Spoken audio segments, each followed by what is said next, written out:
नमस्कार 4 PM पर आप सभी का स्वागत है। मैं हूं आपके साथ अब्दुल करीम। देश की सियासत से कल जुड़ी दो बड़ी खबर सामने आई जिसने सभी को हिलाकर रख दिया।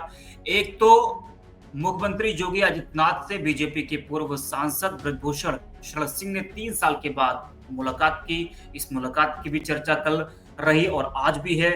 वहीं रात 9 से 10 के बीच में देश के उपराष्ट्रपति जगदीप धनखड़ ने अपना इस्तीफा दे दिया। स्वास्थ्य कारणों का हवाला दिया कि बीमारी की वजह से वो अपना इस्तीफा सौंप रहे हैं। जी हाँ, और जैसे वो त्यागपत्र सोशल मीडिया पर मीडिया में आग की तरह फैला चला और देश की सियासत गर्मा गई। विपक्ष ने कई सवाल खड़े किए। विपक्ष का कहना है कि ये दबाव में इस्तीफा दिया गया है, लेकिन बीजेपी कह रही है कि विपक्ष हर मामले में जैसे राजनीति करता है वैसे इस मामले में भी राजनीति कर रहा है।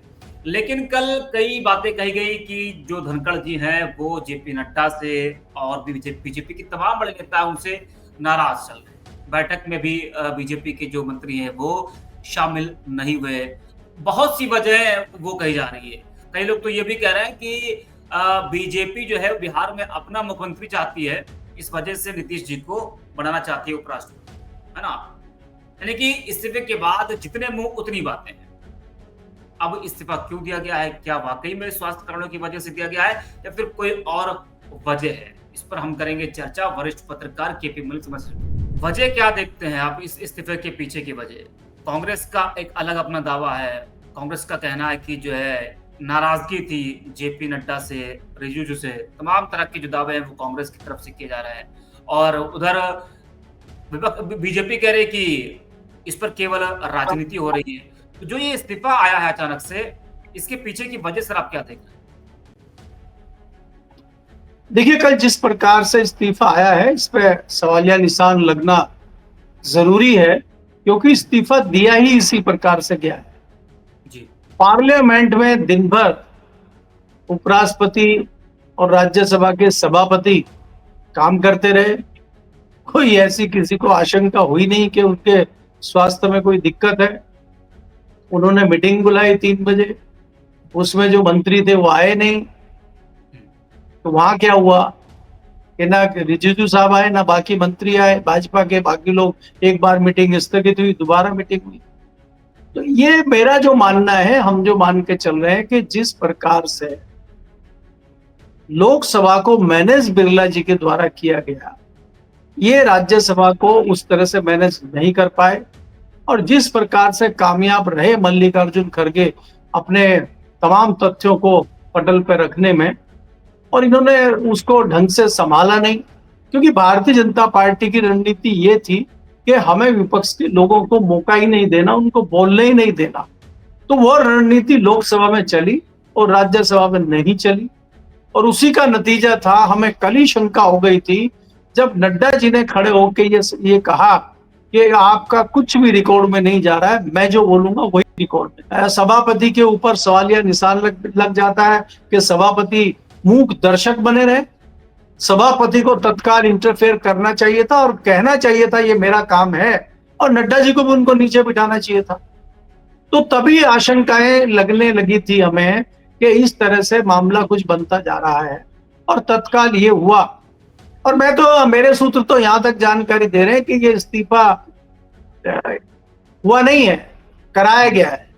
और मैं तो यहां तक दावा ठोकता हूं कि जो चिट्ठी लिखी गई है उपराष्ट्रपति की तरफ से, वो भी प्रिंट कहीं और हुई है, इन्होंने खाली साइन करके जारी कर दी है।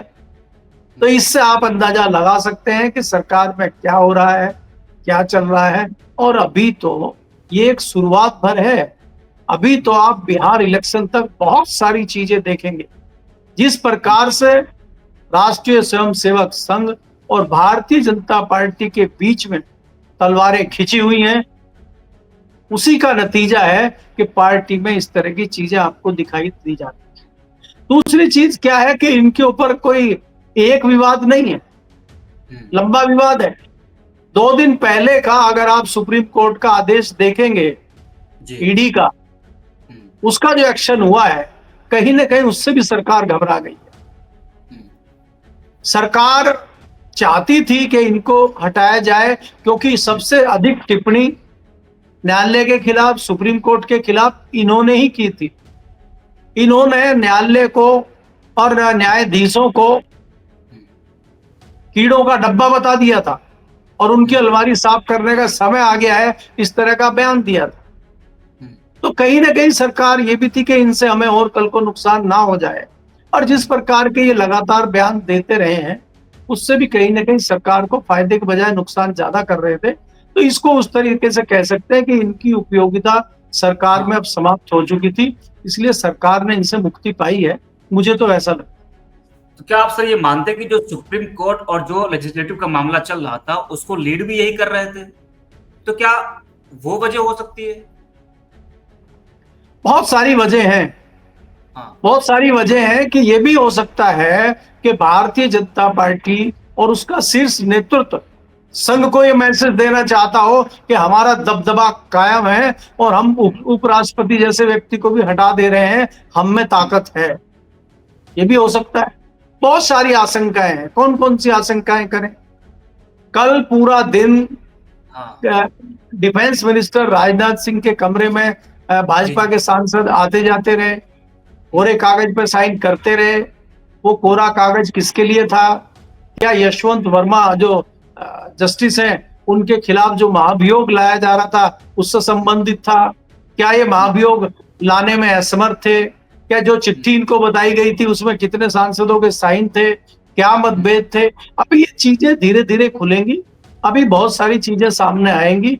अभी स्पष्ट रूप से ये कह देना कि यही मेन कारण था, वो नहीं था, अभी ये कहना मुश्किल है। लेकिन निश्चित तौर पर यह कहा जा सकता है कि सरकार में और सभापति के रूप में इनकी उपयोगिता समाप्त हो चुकी थी और ये सरकार के किसी काम के नहीं रहे थे, इसलिए सरकार ने इनसे मुक्ति पाई है, ये मैं कह सकता हूँ।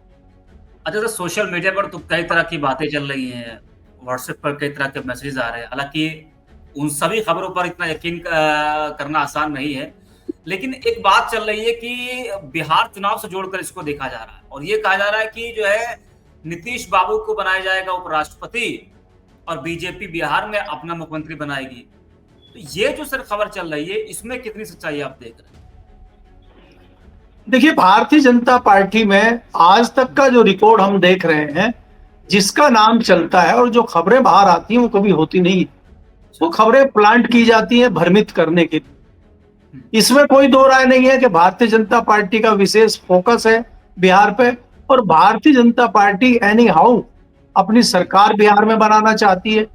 शाम धाम दंड भेद किसी भी कीमत पे भारतीय जनता पार्टी बिहार में अपनी सरकार बनाना चाहती है। अगर सरकार बिहार में नहीं भारतीय जनता पार्टी बना पाती तो ये बहुत बड़ा डेंट भारतीय जनता पार्टी के ऊपर होगा और भारतीय जनता पार्टी को जो चलाने वाली गुजरात लॉबी है वो बहुत कमजोर हो जाएगी। क्योंकि आपको तत्काल देखना पड़ेगा, बिहार आपके हाथ से अगर जाता है और जो आप एक सपना पाले बैठे हैं वेस्ट बंगाल का, उसको तो आपको भूलना ही पड़ेगा। और बिहार अगर आपके हाथ से गया तो निश्चित तौर पे कहा जा सकता है कि उत्तर प्रदेश भी आपके हाथ से जाएगा। तो ऐसे में इसीलिए आप देख रहे हैं कि चुनाव आयोग जिस प्रकार से काम बिहार में कर रहा है वो उसी का एक उदाहरण है कि भारतीय जनता पार्टी किसी भी कीमत पे बिहार को हथियाना चाहती है। उस नजरिए से भी इसको देखना कोई गलत बात नहीं है, मैं मानता हूं। और ये इस तरह की चीजें तैयार की जा रही हैं कि जिसका फायदा बिहार में लिया जाए, जिसका फायदा बिहार में पार्टी ले और ऐसा सामान तैयार करे जो वहां पे बेचे। अब क्या क्या बेचा जाएगा? अगर आपकी बात सच होती है नीतीश कुमार को उपराष्ट्रपति बनाया जाए तो नीतीश कुमार को उपराष्ट्रपति बना दिया जाएगा, नीतीश की भी मुक्ति हो जाएगी और इनकी भी मुक्ति हो जाएगी। क्योंकि नीतीश कुमार क्या करेंगे ये भी तो रहस्य बना हुआ है। नीतीश कुमार अगर इस्तीफा देके लालू के साथ मिल जाए या वो अलग ही बैठ जाए अकेले जाके, तो एक खराब मैसेज भारतीय जनता पार्टी के लिए जाएगा जो एक बड़ा नुकसान चुनाव में करेगा। तो भारतीय जनता पार्टी दिखाने के लिए उनको एक बड़ा पद दे सकती है और भारतीय जनता पार्टी को उपराष्ट्रपति पद नीतीश को देने में कोई दिक्कत भी नहीं है, क्योंकि इन पदों की उस तरह से कोई महत्ता नहीं है। कोई ऐसा पद नहीं है कि जिससे कोई सरकार के लिए या अपने लिए कुछ करे। तो संवैधानिक पद है और इनकी कोई उस अपने बिहार के लिए या अपने देश के लिए या अपनी किसी चीज को करने के लिए कोई बहुत ज्यादा उस तरह का कोई मामला इसमें है नहीं। सरकार के हाथ में सारी चीजें होती हैं, सरकार की कठपुतली के तौर पर, रबर स्टैंप के तौर पे आपको पता ही है कि उपराष्ट्रपति और राष्ट्रपति काम करते हैं। महामहिम ज़रूर हैं, लेकिन उनके पास काम बहुत ज़्यादा ख़ास है या वो कुछ अपने ऐसे निर्णय ले पा रहे हैं, वो तो आप पिछले 11 साल से भी देख रहे हैं और उससे पहले भी आपके सामने चीज़ें आती रही हैं कि उनका कोई बहुत महत्व नहीं होता है देश की राजनीति में या सरकार। जी।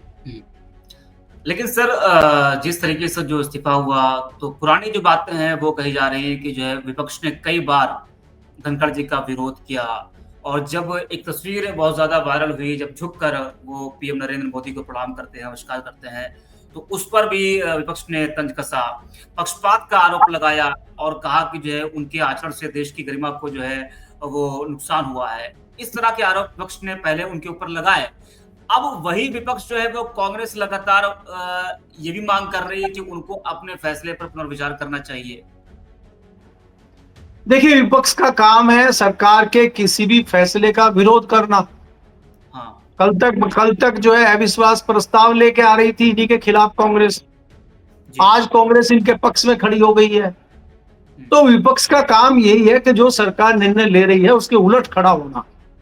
लेकिन हमें ये देखना होगा कि जिस प्रकार से ये विवादों में रहे हैं, आप अगर देखेंगे जिस प्रकार से उनके ऊपर आरोप लगे हैं लगातार, इनके गवर्नर रहते हुए ममता बनर्जी के साथ इनका किस प्रकार का संबंध रहा, किस प्रकार का विवाद रहा। उसके बाद जब ये दिल्ली आए और दिल्ली में 13 महीने का किसानों का आंदोलन चल रहा था और इन्होंने किसानों के ऊपर टिप्पणी की थी, इन्होंने कहा था कि ये असली किसान है ही नहीं, ये तो नकली किसान है जो दिल्ली में बैठे हैं। तो कहीं ना कहीं उससे किसान आहत हुए थे और बाद में ये पलटी मार गए थे, और जब इनकी मिमिक्री हुई थी संसद में तब ये किसान पुत्र बन गए थे, एकाएक इनको किसान याद आ गए थे। तो ये बहुत सारे विवाद इनके ऊपर चिपके हुए हैं। तो ये कहना कि भाई आज कांग्रेस कह रही है कि गलत हो रहा है, वो सिर्फ नूरा कुश्ती है। कांग्रेस है वो भी अपनी राजनीति कर रही है, भाई उसको भी तो स्पेस चाहिए ना। अब आज अगर वो कुछ नहीं करेगी सदन में तो टीवी पे कैसे चलेगा, हम और आप कैसे डिस्कस करेंगे, अखबारों में क्या छपेगा। तो इसलिए वो स्पेस भरने के लिए खाली नूरा कुश्ती कांग्रेस कर रही है। उसके करने या ना करने से कुछ हो तो रहा नहीं है। और कांग्रेस चाहती है कि वापस आए उपराष्ट्रपति जी, बहुत अच्छे व्यक्ति हैं और उनके लिए बहुत अच्छा काम कर रहे हैं, ऐसा तो है नहीं कुछ। कि मैं पहले ही आपको कहा कि वो हटे नहीं है, उनको हटाया गया है और अब कहीं ना कहीं वो गुस्से में है और ऐसे तमाम कार्यक्रमों से दूर रहेंगे। और आपको ये दिन भी देखने को मिलेगा कुछ दिनों के बाद जब वो सरकार के और भारतीय जनता पार्टी के खिलाफ बोलना शुरू करेगी। तो तब भी हम और आप इस पर चर्चा करेंगे चैनल पे बैठ के। अभी तो वो भी दिन देखना है हमें, जब ये कमियां बताएंगे सरकार की, जब इनको ये बताएंगे इनका दम कैसे घुटने लगा था भारतीय जनता पार्टी में, फिर इनका कैसे दबाव इनके ऊपर आते थे सरकार के, वो भी तो बताएंगे। क्योंकि देखिए, जब तक आप सत्ता में बैठे हैं सत्ता की मलाई खाइए और जैसे ही बाहर हो फिर उसकी जो है बुराइयां करने लगिए। तो यही तो नेताओं का चरित्र है, तो ये भी तो नेता हैं। बिल्कुल ठीक सर, आपका धन्यवाद जुड़ने के लिए। तो वरिष्ठ पत्रकार के मलिक सर हमारे साथ अभी जुड़े हुए थे। तो देश के जो उपराष्ट्रपति हैं जगदीप धनखड़, अब तो खैर वो पूर्व उपराष्ट्रपति हो चुके हैं, कल उनका इस्तीफा आ चुका है और उनके इस्तीफे के बाद लगातार जो सियासत है वो गरमाई हुई है। और हालांकि ये उनका अपना पर्सनल मैटर है और ये जो त्यागपत्र आया है, बीमारी का हवाला उसमें दिया गया है और ईश्वर से यही कामना है कि वो स्वस्थ रहें और उनकी उस चिट्ठी का सम्मान करना चाहिए। लेकिन अपने त्यागपत्र से उन्होंने कई सवाल खड़े कर दिए हैं, विपक्ष अलग सवाल खड़े कर रहा है और बीजेपी कह रही है कि विपक्ष तो हर मामले में वो राजनीति करता आया है, वो कर भी रहा, इस मामले में भी कर रहा है। अगर वो बीमार है, अगर वो इस्तीफा दे रहे तो इसमें कोई गलत नहीं है। लेकिन विपक्ष की तरफ से ये कहा जा रहा है कि दोपहर तक सब कुछ ठीक था, रात में क्या हो गया कि उनको इस्तीफा देना पड़ा, इस तरह की बातें कही जा रही है। हालांकि ये धीरे धीरे और भी जो नेताओं के बयान है वो सामने आ रहे हैं, वो भी आपको हम बताएंगे, दिखाएंगे। तो आज के लिए इतना है, मिलते हैं 4 PM।